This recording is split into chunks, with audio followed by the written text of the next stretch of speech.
Got gold bricks, slug up your whole clique. BUD and cash spitting that dope shit. Seattle gold grills tighter than roach clips. Send you a mo kit, send you a mo kit. I got gold bricks, slug up your whole clique. So the question of today is, would you go plain Jane, 6-piece gold?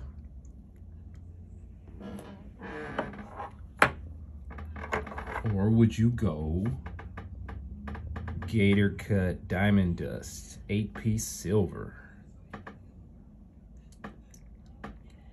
Look at that, man.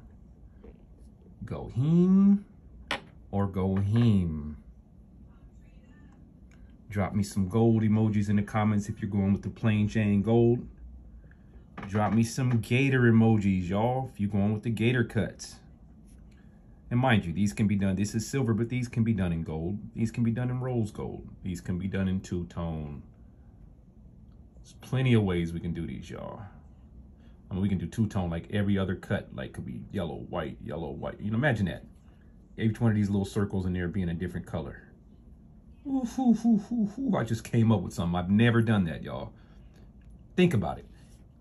Yellow, white, rose, yellow, white, rose, yellow, white, rose, yellow, white, rose, yellow, white. Each one of them circles, them gator cut circles. Imagine those are a different color. So would you go with the plain Jane or we going gator? All right, y'all. Thanks for the contribution, guys, and all the comments and all the posts and everything. Y'all be safe. Peace.